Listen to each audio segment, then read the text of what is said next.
They say you only see a man's true face when he's desperate. I saw it in my son-in-law's eyes the night he thought I was asleep. Saw his fingers trembling as he tried to pull my drawer open quietly. Saw the hunger in him, not for food, not for love, but for money that wasn't his. And in that moment, I knew the bastard was gambling with more than cards. He was gambling with my life. It started like any ordinary Tuesday evening in Rockport, Indiana. Small town, quiet streets, nothing but the sound of train whistles and dogs barking behind chain-link fences. I'd cooked dinner, roast chicken, mashed potatoes, green beans, the kind of meal my wife Mary used to make before cancer took her 10 years back. My daughter Lauren brought her husband Charlie over. On the surface, he was polite enough. Helped carry groceries, laughed too loudly at his own jokes, called me sir, just enough to make me suspicious. We sat at the table, my hands still stiff from yard work. Lauren was chatting about some new client at the bank, her face glowing like she'd finally found her place in the world. She deserved peace, she deserved joy. And that's why I kept my mouth shut when Charlie leaned across the table and, with that salesman grin, asked, "So, David, that safe upstairs, what kind of lock you got on it?" The fork froze halfway to my mouth. Lauren nearly dropped her glass. "Charlie, why would you even ask that?" But his eyes stayed on mine. Predatory. Testing me. Just curious, you know. A man your age, living alone, gotta be careful with valuables, right? I didn't answer right away. Just placed my fork down slow, felt the pulse in my jaw. Safe. He knew about it. He wasn't supposed to. My safe wasn't fancy, just a heavy metal box bolted inside my closet, where I kept important papers, Mary's wedding ring, a few savings bonds I'd never cashed. Nobody but me and my lawyer even knew it existed. Yet here was my son-in-law probing. Dinner went downhill from there. Charlie kept circling the topic, insurance, bank accounts, whether Lauren would know what to do if something happened to me. I caught the little muscle twitching under his left eye, the way his smile flickered too quick when I didn't play along. When the plates were cleared, Lauren excused herself to fold laundry. Charlie followed her upstairs. At least, that's what I thought, until I heard his heavy footsteps creeping back down the hall toward my room. I killed the TV, sat in the dark armchair in the corner, and listened. The faint scrape of a drawer. The soft click of metal against wood. My drawer. My drawer. I moved quiet, years of soldier training never really leaving the bones. The door was cracked open just enough for me to see him. Charlie crouched over my dresser, pulling out folders, shuffling papers like a thief in a storehouse. And then his hand slid underneath, where the tape used to hold a small brass key, the override key to my safe. When his fingers came up empty, I watched his face change. First white as chalk, then yellow, sickly, like a man realizing the dice had finally rolled against him. He shoved everything back fast, sloppy, and stumbled out of the room. I leaned back in the chair, let the shadows cover my face. And I smiled. Not out of joy, not out of triumph, out of certainty. Certainty that my daughter had married a man whose debts weren't just numbers on paper. They were claws, closing around him. And now he was looking at me as the jackpot. The house creaked as they settled into the guest room. Lauren's soft laugh, then the silence of bedtime. But long after midnight, I heard Charlie again. Downstairs this time. His voice low, hissing through the heating vent. "Yeah, it's me. Everyone's asleep. Listen, the old man's loaded. Bank statements, investments. I found everything. He's clueless. Tomorrow night, when Lauren's at book club, we're in. I've got the key." My phone was already recording. His words burned themselves into digital memory. Words that would become the rope to hang him with. I sat in the dark until his footsteps creaked back upstairs. My pulse steady, my hands calm. Tomorrow night, he thought he was going to rob me blind. Tomorrow night, he'd learn what it means to mistake a soldier for a fool. Morning light cut through the blinds, thin and gray, the kind of light that makes dust look like smoke. I'd barely slept. My ears replayed Charlie's midnight whisper over and over. The old man's loaded. Tomorrow night, when Lauren's at book club, we're in. I fried eggs in the pan, same way I'd done for 40 years, pretending everything was normal. My daughter came down first, hair still damp from her shower, humming some tune she'd picked up at the bank. Behind her, Charlie appeared in sweatpants, phone glued to his ear. He cut the call fast when he saw me. "Morning, Dad," Lauren smiled, pouring coffee. "Morning, sweetheart." Charlie muttered something, eyes avoiding mine. He sat at the table, buttered toast with too much force. The man couldn't look at me straight. "Sleep well?" I asked. He glanced up quick, then back to his plate. Like a rock. "You." "Best sleep I've had in years." I let the lie sit heavy. He twitched like he knew I'd heard him sneaking around. The moment they left Lauren off to work, Charlie claiming he had job applications to drop off, I pulled out my phone. The recording from last night was crystal clear. Every word, every sneer. I saved 3 copies, one on the phone, one on a flash drive, one uploaded to a cloud account under a fake name. Insurance. Always have backups. Then I opened the drawer he'd rummaged through. The papers were out of order, sloppy. My will, bank statements, bonds. He'd seen enough to know I wasn't broke. Good. Let him think he'd sniffed out treasure. But the truth? The safe was almost empty. I'd moved most of my savings months ago into accounts only my lawyer knew about. What Charlie wanted wasn't there. That was my first weapon. By noon, I was parked across from Riverside Bar and Grill, the one Charlie liked to haunt when Lauren thought he was networking. I'd tailed him here before, never told her. This time I had binoculars. The kind I used on deployments, small but sharp. Through the tinted windows I saw him at the back booth. Leaning forward, hands chopping the air, talking too fast. Across from him sat 2 men I didn't recognize. Heavy set, hard eyes. The type you don't borrow money from unless you've run out of every other option. One of them slid a folded piece of paper across the table. Charlie's face went pale, then red. He signed something, quick and shaky. They didn't smile. Just stood, left him sitting there with sweat shining on his forehead. I lowered the binoculars, jaw tight. Gambling debt. Confirmed. And the wolves were already circling. That evening, I tested him. We sat in the living room, Lauren showing me photos from some office party. Charlie pretended to watch the ball game. I leaned back, casual. "Funny thing today," I said. "Got a call from the bank. They wanted to confirm some unusual account activity. Asked if I'd authorize someone else to access my files." Charlie's head snapped around. "What? Did you?" I shrugged. "Of course not. I told them only I have access.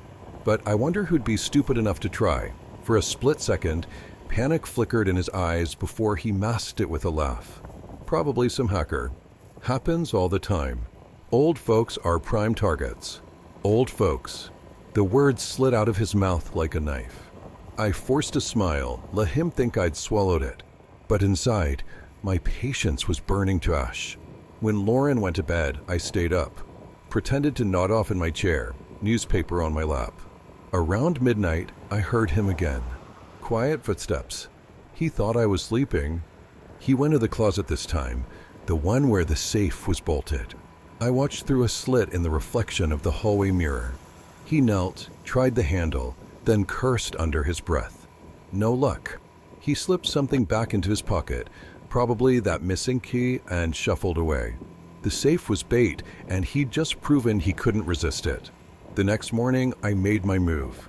While Lauren prepared for work, I caught Charlie alone in the kitchen. He poured cereal, eyes half awake. "You know, Charlie," I said, keeping my tone casual. I was thinking of updating my will, making sure Lauren's taken care of if something happens. He froze mid-bite. "Oh? That's smart. Yeah, lawyer's coming by next week. Wants me to bring all my financial documents. Every account. Every asset." I leaned closer. He's very thorough. Charlie swallowed hard, nodded too fast. "That's good. Good idea. Protects the family, you know. Family." He spat the word like it meant something. By Friday, I had enough evidence stacked in a folder. Audio recording, photos of him meeting those debt collectors, notes on his late-night prowling. But I wasn't ready to drop the hammer yet. Not until he showed me just how far he was willing to go. Saturday afternoon, Lauren kissed his cheek and headed to her book club. Charlie lingered by the window, pretending to scroll his phone. When her car disappeared down the street, he turned to me with a grin that didn't reach his eyes. "Hey, David. Thought I'd help you organize some things tonight. Maybe go through old papers, just to make sure everything's in order." His hand brushed his pocket, the pocket where I knew he kept the stolen key. I smiled back, cold as January steel. "That's thoughtful, Charlie. Very thoughtful." Because what he didn't know was that the safe was already empty. And waiting inside wasn't treasure, just a little surprise I'd planted myself. That night was going to decide everything. And I was ready. Charlie waited until he thought the coast was clear. Lauren's taillights disappeared at the end of the street, and silence filled the house like a waiting jury. He turned to me, all fake warmth. "David, why don't you go sit down? I'll bring us some coffee. We can look over those old files together." My jaw tightened, but I gave him the nod of a trusting old man. "Sure, son. Sounds fine." I lowered myself into the recliner, newspaper in my lap, the picture of harmlessness. But my eyes followed every twitch of his body. He poured coffee, set mine down on the side table. Then he slipped away down the hall, his steps lighter than usual, straight toward the closet. The house was quiet enough that I could hear the faint scrape of metal, the clumsy rattle of the safe handle. A pause, then a soft click. The override key had found its home. I smiled. Inside that safe, he expected cash, jewelry, maybe a folder full of bonds. What he found instead was a single envelope, thick cream paper, his name written in black ink. I could picture his face as he opened it, confusion turning to dread. Because inside wasn't money. Inside was a stack of photographs, grainy shots of him at the riverside bar with those two loan sharks. Him signing that paper, him sliding the check across the table. On the back of each photo, in my handwriting, one word, insurance. His footsteps stumbled back into the hallway.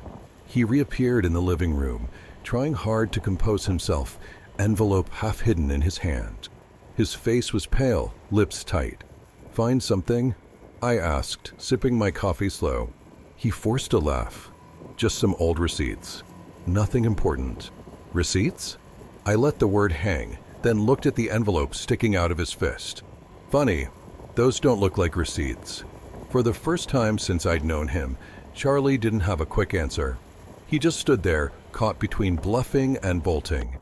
I said, leaning forward, a man should be careful where he leaves his footprints, especially a man who owes money to the wrong kind of people. His eyes snapped up to mine. I wet. I cut him off. My voice came out sharp, colder than the coffee in my cup. "I notice things? I keep records?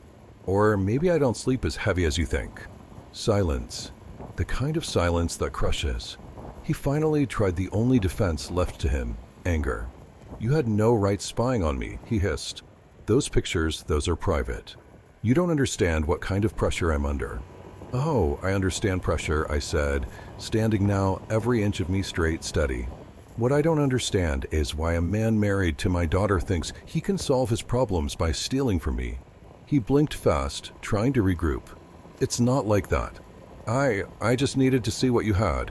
To protect Lauren in case what?" I cut him again. "In case I dropped dead and you could scoop up what's left? Or in case your gambling friends came knocking?" His mouth opened, but nothing came out. The mask had slipped, and underneath was nothing but raw panic. I stepped closer, close enough to see the sweat at his temple. "You thought I was some clueless old man, Charlie. You thought you could creep through my house and I'd never notice. But here's the truth. I see everything. And if you keep pushing, I'll make sure Lauren sees it too." His jaw clenched. "You wouldn't. Try me." For a second, I thought he might swing at me. But instead, he shoved the envelope back into the safe, slammed it shut, and stormed out the front door. Tires screeched down the street. The house was mine again. Quiet. I sat back in the recliner, the old leather creaking under me. My pulse was steady. My plan was working.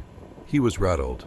The first strike had landed not with fists, not with shouting, but with proof. Proof that I knew more than he wanted me to. But this was only the beginning. I walked back to the safe, turned the lock, and pulled up the second envelope I'd tucked behind the photos. Inside was the audio recording from his midnight call, transcribed, printed, with his exact words. The old man's loaded. He's clueless. I've got the key. That one wasn't for Charlie. That one was for Lauren. Not yet, but soon. That night, when Lauren came home, Charlie played the devoted husband. Helped her with dishes, rubbed her shoulders, even brought me a beer like he was suddenly the perfect son-in-law. But I saw the tightness in his smile, the way his hands trembled when he thought no one was looking. He was afraid, and fear makes a man reckless. Exactly what I needed. I lay awake past midnight, staring at the ceiling fan turning slow in the dark. The war wasn't over, it hadn't even really started. But the battlefield was set. Charlie thought he was gambling with cards and dice. He was gambling with me, and I never lose twice. Charlie didn't come home until nearly dawn. I heard the garage door rattle open at 3:17 a.m., his car crawling inside like a wounded animal. He thought he was quiet, but men who live in fear are never quiet. Every footstep is heavier. Every door slams sharper. I stayed in bed, eyes open, listening. His muffled voice came through the vent again, this time shorter, harsher. I said I'll get the money. Just give me until next week. Then silence. By the time Lauren stirred awake beside him, he was playing the innocent husband again. Kisses on her cheek, promises of pancakes. But I knew better. The man was a cornered rat, and cornered rats bite. At breakfast, Lauren chatted happily about some promotion possibility at the bank. Charlie smiled and nodded, but his eyes kept darting to me. Measuring. Calculating. You look tired, Dad, Lauren said gently. I sipped my coffee. Didn't sleep much. Too many noises in this house. Charlie flinched. I let the words hang. By noon, I put the second phase into motion. I drove to the downtown diner, the kind with chipped mugs and a waitress who's seen too much life to care about gossip. Waiting for me in the corner booth was an old acquaintance, Tom Briggs, retired detective, now a private investigator. We'd served on a local committee years back. David, he said, shaking my hand firmly. It's been a while. Too long, I replied, sliding into the booth. I need a favor. Quiet, but thorough. He raised an eyebrow. In-laws? Exactly. I passed him a flash drive across the table. Audio recordings. Photos. Notes. I want everything on Charlie Morgan, debts, associates, criminal complaints, the works. Tom tucked it into his jacket. You think he's dangerous? I think he's stupid, I said, stirring my coffee. And stupid men with debts can get dangerous real fast. Back at the house, Lauren was gone at work. Charlie was in the garage, pretending to tinker with the car. I walked in slow, hands in my pockets. Need a hand? I asked. He jumped like a guilty man. Nah, just checking the oil. Good habit, I said, circling the car, my eyes never leaving his. You know, engines are a lot like marriages. They break down when you don't take care of them. And sometimes, you don't notice the damage until smoke pours out the hood. His knuckles tightened on the wrench. You trying to say something, old man? Just making conversation. I leaned in closer, lowered my voice.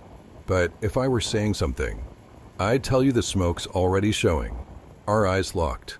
His jaw moved like he wanted to spit venom, but instead he threw the wrench down, muttered something under his breath, and walked out. Perfect. I wanted him rattled. That evening, I tested him again. Lauren was upstairs folding laundry when I set a plain white envelope on the kitchen counter. Inside, a single photocopy of the signed paper he'd given those loan sharks. Charlie walked in, spotted it, froze. His hand trembled as he picked it up. His eyes darted to me. What the hell is this? Mail came, I said evenly. Might have been mixed in with mine. He shoved the paper back in, voice rising. You went through my stuff? No, I said calmly, sipping tea. But maybe someone else is going through yours. The color drained from his face. His poker mask cracked wide open. He stormed outside, pacing the driveway, phone to his ear. I watched from the window, his mouth moving fast, his hands slicing the air. I didn't need to hear the words. Panic speaks its own language. Lauren noticed too. Later that night, as we sat in the living room, she frowned. Dad, is everything okay with Charlie? He's been acting different. I weighed my words carefully. Too soon, and she'd run to his defense. Too late, and she'd be blindsided. He's under pressure, I said finally. Some of it he created himself. What do you mean? I looked at her, my daughter who still believed she'd married a man with a future. Just keep your eyes open, Lauren. Not everything is what it seems. She didn't press, but I saw the seed take root in her mind. That night, when the house was dark again, I opened the safe one last time. Pulled out the real second envelope. The transcript of his call. The one with his words, plain as day, the old man's loaded. He's clueless. I've got the key. I placed it carefully in Lauren's dresser drawer, under her folded sweaters. A ticking time bomb waiting to be discovered. Because Charlie needed to learn the hardest lesson of all. Sometimes, the truth doesn't hit you in the face. Sometimes, it waits until you least expect it. By Sunday morning, he was unraveling. His shirt wrinkled, his eyes bloodshot. He nearly snapped when Lauren asked about a missing $200 from their joint account. "Stop nagging me, Lauren," he barked. I said, "I'll handle it." I set down my paper, voice sharp. "Funny. That's the same thing you told your friends at Riverside." His head whipped toward me, panic flashing across his face. You, Lauren, stared at both of us. "What are you talking about?" I smiled faintly, folding the paper. "Oh, nothing important. Just men who think they can hide smoke forever." He stormed out again, slamming the door so hard the pictures rattled on the wall. Lauren sat frozen. "Dad, what's going on?" I looked at her, steady and calm. "The part you don't see yet. But you will." Upstairs, in her drawer, the transcript waited. And when she read it, the real war would begin. It happened on a Tuesday. Ordinary, gray, forgettable Tuesday until the scream. I was in the kitchen making coffee, the bitter smell filling the air, when Lauren's voice ripped through the house. "Charlie, what the hell is this?" My hands didn't shake. I just stirred sugar into the cup, slow, calm. The clock on the wall ticked twice before his footsteps thundered upstairs. "What? What are you yelling about?" "This." Her voice cracked, high with disbelief. "This transcript, your voice, you said you had the key to Dad's safe." Silence. The kind of silence that told me his face had gone pale. I sipped coffee. 1 sugar. Perfect. I heard the shuffle of paper, then Lauren's fury exploding again. "You called him clueless. You plan to rob my father? In my house?" He tried to smooth it over, of course. Charlie was a natural liar. "Babe, it's not what it looks like. It was a joke, just guy talk, okay? You know how people exaggerate." But Lauren wasn't buying it. Her voice was steel now. "A joke? You told someone you had the key. You called my father loaded. That's not a joke, Charlie, that's betrayal." I carried my coffee into the living room, sat in my chair, let the fight echo down the stairs. I wanted him to squirm in his own net before I pulled the rope tighter. They came down 20 minutes later. Lauren's eyes were red, her hands shaking as she clutched the transcript. Charlie followed, jaw tight, trying to play the victim. "Dad," she started, voice trembling. "Tell me this isn't true. Tell me this is some mistake." I met her eyes. "It's true." She staggered back like I'd struck her. Charlie exploded, pointing a finger at me. "You planted this. You set me up. Set you up." I said, voice sharp as broken glass. "You're the one who crept into my room. You're the one who stole the key. I just let you prove who you are." Lauren turned on him, her face a storm. "Is it true, Charlie? Did you try to rob my father?" He hesitated. That was enough. The next days turned into a war zone.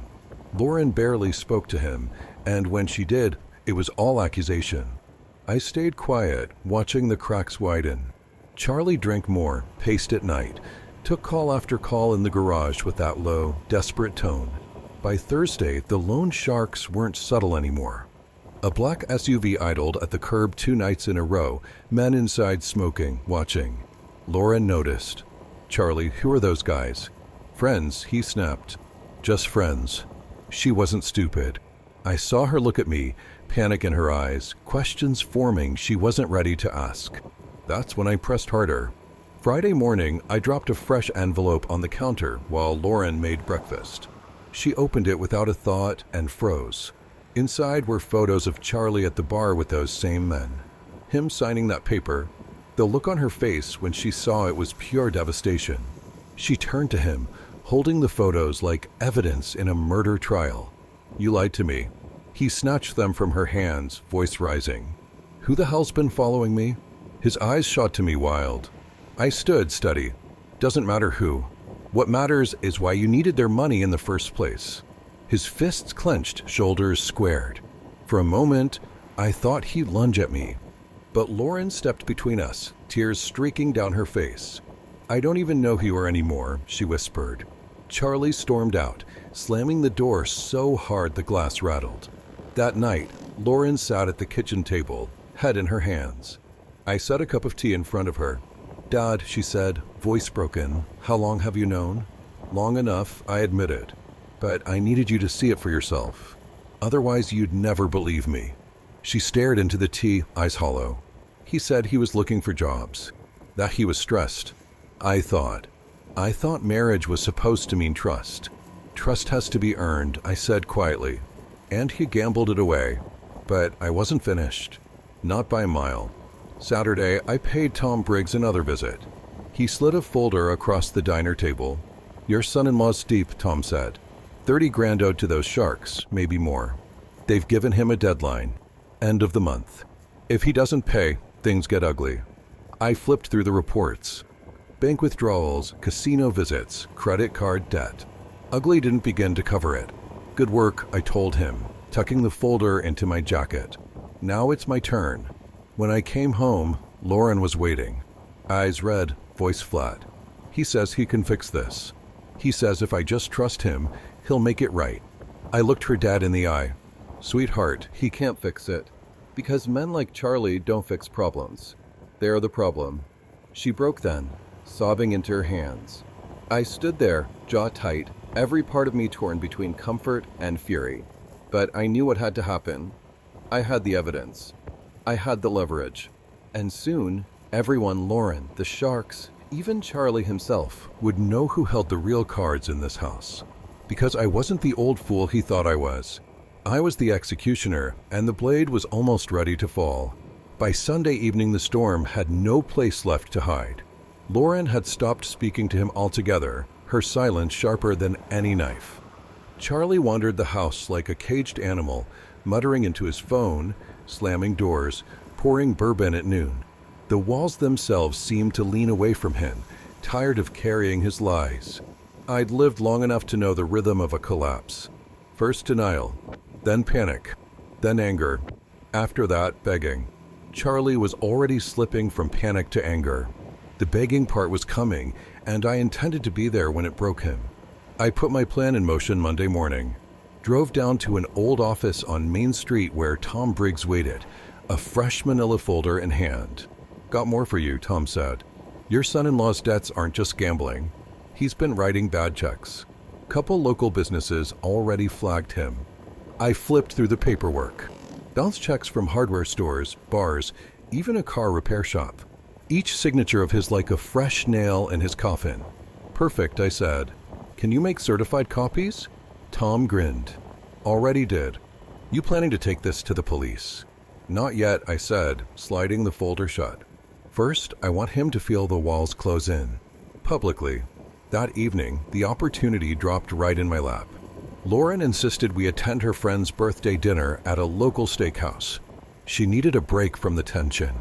Against his better judgment, Charlie came too, probably hoping to play the charming husband in front of her coworkers to rebuild the mask. The restaurant smelled of grilled meat and expensive cologne. Candlelight flickered against polished wood. I sat at the end of the table, quiet, listening.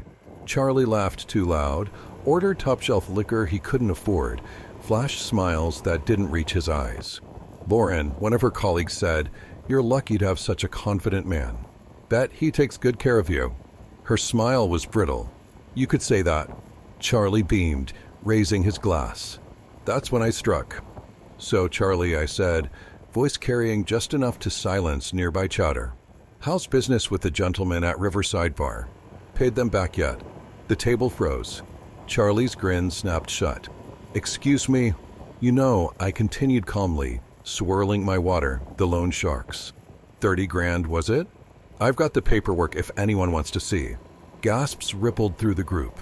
Lauren's coworkers exchanged horrified glances.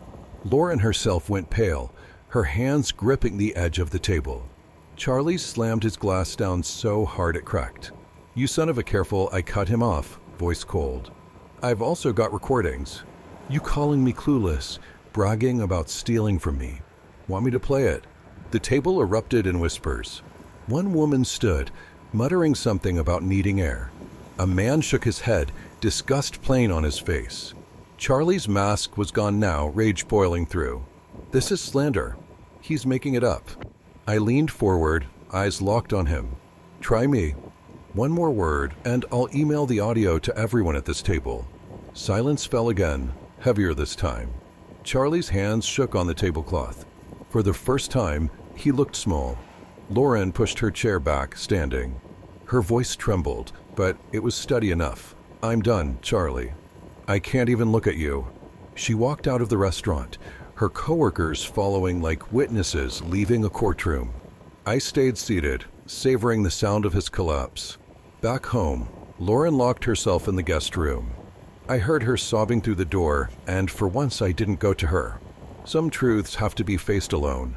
Charlie cornered me in the kitchen, eyes bloodshot, veins bulging in his neck. You think you're clever? You think humiliating me in front of everyone fixes anything? No, I said evenly. It just shows the world who you really are. He slammed his fist on the counter. You're destroying my life. I stood, close enough to smell the bourbon on his breath. No, Charlie. You destroyed your life. I'm just holding up the mirror. 2 nights later, the sharks came knocking. Not literally, but a black SUV rolled up outside, same as before, headlights glaring into the living room window. Charlie froze, sweating. His phone buzzed. He didn't answer. Lauren saw it this time. Who are they, Charlie? She whispered, voice trembling. He stammered, searching for lies that wouldn't come. She turned to me, eyes wide. Dad, what's going on? I didn't answer. I didn't need to. The terror on Charlie's face told her everything. He grabbed his jacket, muttering something about handling it, and stumbled out the door. The SUV pulled away behind him, swallowed by the night. I sat with Lauren at the table. She was shaking, holding back tears. How did I not see this? All these years, you loved him, I said gently. Love blinds more than hate ever could. She dropped her head into her hands, whispering, What do we do now? I set a hand on hers, firm. Now, we finish this. The next morning, I made my move. I walked into the bank where Lauren worked. Same bank where Charlie's bad checks were already on file. I asked for the branch manager, a man I'd known for decades. We sat in his office, blinds closed. I slid the folder across his desk. Fraud, bad checks, gambling debts. If you want the community protected, you'll know what to do. The manager scanned the papers, his face hardening. We'll notify law enforcement. Thank you, David. Walking out into the cold morning air, I felt something sharp and clean inside me. Not joy, something heavier. Justice. That night, Lauren found me in the living room.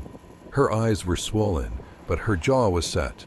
Dad, she whispered, if he goes down, will they come after me too? I shook my head. No. The only thing you'll inherit from him is freedom. She cried then, but it wasn't despair. It was release. Charlie stumbled in after midnight, shirt torn, lip bleeding. He looked at me with pure hatred. You think you won, old man? You think you can take everything from me? I stood, calm as stone. I don't have to take anything. You already lost it. He spat blood onto the floor, voice a low growl. This isn't over. I stepped closer, eye to eye. You're right, Charlie. It isn't. Not until everyone sees you for who you are. And I meant it. Because by tomorrow morning, the police would have everything. And the man who called me clueless was about to learn just how dangerous a patient old soldier can be.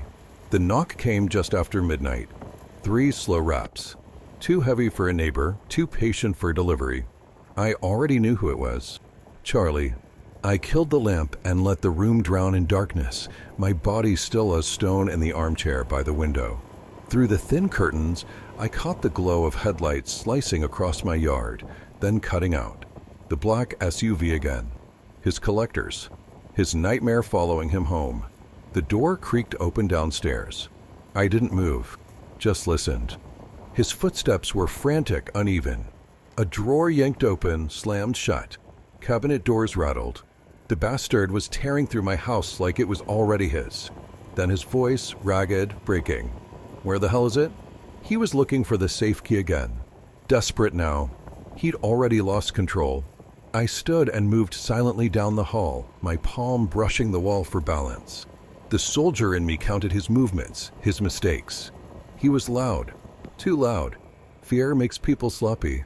In the kitchen, he froze when he saw me. My silhouette in the doorway. Jesus, you scared me. His eyes were wild, his shirt half untucked, sweat dripping down his temple. David, listen. I can explain. I let the silence drag. Let him squirm. You don't understand, he stammered. These guys, they'll kill me if I don't pay up. I just need a little, just until I get back on my feet. He took a step closer. I didn't move. Boren doesn't have to know, he whispered, his voice dropping low like a man trying to hypnotize a mark. I'll fix it. I swear. Just open the safe. The gall of him. Using my daughter's trust as a shield while he planned to rob me blind. I spoke finally, my voice flat as steel. You think you're the first man to beg me with lies? I trained soldiers who'd sell their souls for one more day alive. I can smell weakness the second it enters a room. His mask slipped. The pleading tone cracked into anger. You smug old bastard. You think you can ruin me? You don't know who you're messing with. I know exactly who. I cut him off. A coward who bets his life away and hides behind my daughter's smile. The color drained from his face. He realized then that I knew everything. About the deaths. About the phone calls. About his plan to rob me when Lauren went out. For the first time, he saw me not as prey, but as the man holding the trigger. You recorded me, he whispered. Not a question. A fact. I didn't answer. I didn't have to. The way his voice shook told me he understood. We stood locked in silence, only the old clock in the hallway filling the space with its ticking. Then the sound of the SUV's engine cut through the night again. A reminder. His time was up. He staggered back, grabbing his jacket, his words tumbling out. I'll fix this. You'll regret crossing me. The door slammed behind him. Tires screeched against asphalt, fading into the distance. I stood alone in the kitchen, the smell of spilled bourbon heavy in the air, the floor sticky where he'd dropped his glass. My pulse was calm, too calm. Upstairs, I heard Lauren stir. She called softly, half asleep, Dad? Everything okay? I looked up at the ceiling, at the fragile voice of the daughter I'd sworn to protect. Go back to bed, sweetheart, I said. Everything's fine. But it wasn't fine. Not yet. Because tomorrow morning, when the police opened the folder I'd prepared, the bank statements, the forged checks, the recordings, Charlie wouldn't just be a desperate man. He'd be a criminal with nowhere left to hide. And I'd be waiting to watch him fall. Morning didn't rise, it exploded. Sunlight slashed across the blinds, too sharp, too unforgiving. The kind of light that doesn't let you hide. By 10 a.m., I was standing in the courthouse lobby. Marble floors. Dusty flags drooping on brass poles. The stale smell of burnt coffee drifting from a vending machine that hadn't been cleaned since the Carter administration. My folder weighed heavy in my hand. Evidence. Bank statements, recordings, copies of forged checks. Enough to crush a man twice Charlie's size. Lauren walked in beside me, pale and tight-jawed. She didn't speak. She didn't need to. She'd heard enough last night to shatter her world, but not enough to put the pieces together. That part would come today. The clerk waved us into courtroom 3B. Wooden pews. Fluorescent hum. A tired judge tapping through paperwork like it was just another Wednesday. Then the side door opened. Charlie shuffled in, his wrists in cuffs, his lawyer half a step behind, whispering poison in his ear. His eyes darted around the room until they landed on me. And for the first time since I'd met him, there was no arrogance, no smug grin. Just the look of a man who'd realized the floor was gone under his feet. The DA cleared her throat. Your Honor, the state is prepared to present evidence of attempted fraud, embezzlement, and burglary. The complainant is present with corroborating materials. That was my cue. I walked to the front, the old hardwood creaking under my boots. Pulled out the envelope and set it on the table like a soldier laying down his rifle. Calm, precise, deadly. The judge scanned the first page, then the second, his brows knitting tighter with each line. Charlie's lawyer shifted uncomfortably, already sweating through his collar. And then I pressed play. Charlie's own voice filled the silent room, crackling from my phone speaker. The old man's loaded. I've got the key. He's clueless. Lauren gasped softly, her hand flying to her mouth. The lawyer closed his eyes. Charlie sagged in his chair, every ounce of bravado bleeding out in seconds. When the recording ended, you could hear the fluorescent lights buzzing.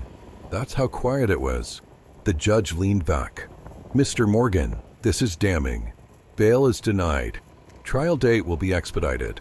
Charlie's lawyer tried to object, sputtering about context and stress. The judge cut him off with a wave. Context doesn't explain planning a burglary of your father-in-law's home while drunk on gambling debt, he said flatly. Context doesn't erase fraud. The gavel cracked once. Final. Charlie was led away, wrists chained, his head hanging. He passed me without a word. But his eyes, those eyes, burned with the knowledge that I'd beaten him at his own game. Clean, cold, public. Outside the courthouse, Lauren stood on the steps, clutching her coat against the wind. She didn't look at me for a long time. Then finally she whispered, "You knew all along." "Yes, you let him dig his own grave." I handed him the shovel, I said. She nodded slowly. No tears. Just the hollow acceptance of a woman who'd realized she'd been living in a play written by someone else. "Dad," she asked, her voice breaking just once, "how do I fix my life after this?" "You start small," I said. "One decision at a time. You stop excusing poison just because it smiles at you. And you remember this." I pointed toward the courthouse doors where Charlie had just disappeared. "Love without respect is just a leash." She swallowed, staring at the ground. I was blind. "No," I said. "You were kind." He just knew how to weaponize it. For the first time in months, maybe years, she stepped forward and hugged me. Not the polite, distracted kind. A full embrace. Tight. Trembling. The way she used to hug me when she was little and storms rattled the windows at night. I didn't say anything. Didn't need to. That night, the house felt different. Safe again. Quiet for the right reasons. I sat at the kitchen table, bourbon glass untouched, the folder of evidence locked back in the safe where it belonged.